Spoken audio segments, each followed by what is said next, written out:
Right now, this is Ticker News Insight.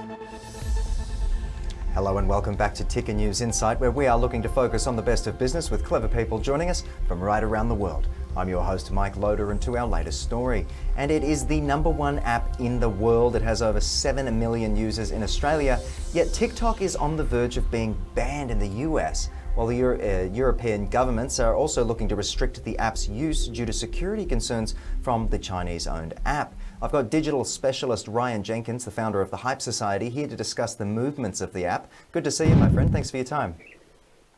Likewise, good to see you too, Mike. So take us through a bit about the concerns around TikTok and what steps are being taken in the US, I guess, to curtail the use of the app in children, in adults, everything we're seeing.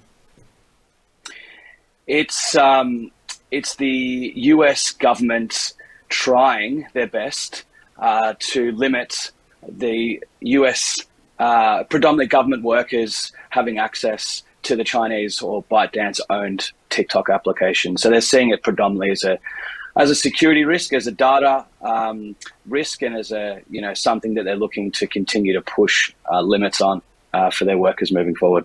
Yeah, absolutely. Now, we often look at what the US or the European Union are doing and sort of consider our own place in all this. If the ban is successful in the US, are we likely to see other governments, including Australia, take similar steps, do you think? Definitely. I think we will for sure. Right. This is already happening. So it's not the US, thinking that they will or they might do it. They've done it. So in essence, the 6 months is the time frame or the window that they've given the departments to remove the application from their devices. So I think that this is really a landmark sort of decision, and I think that many other governments, if they think that the same risk is there for their country, then they'll follow suit. Yeah, of course. So what are other security concerns, I guess, that people are looking at, and could that grow to include the restriction of other apps with links to nations such as China or Russia? It's a curious case. Very curious case. We saw a few years ago that Face app was a Russian-owned application that was using your facial recognition and the data to collect.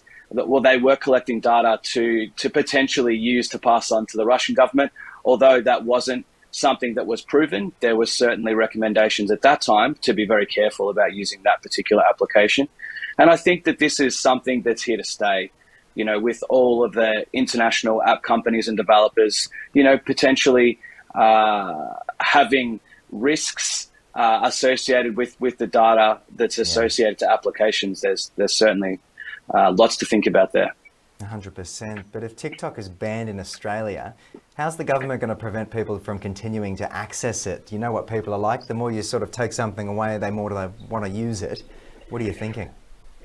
I think it's unlikely they're going to blanket ban an application. If they were to move to ban TikTok, they would essentially be looking to pass a law or a motion to ban the commercial, the company trading. So ByteDance would essentially be banned from trading in Australia, not the application being banned itself.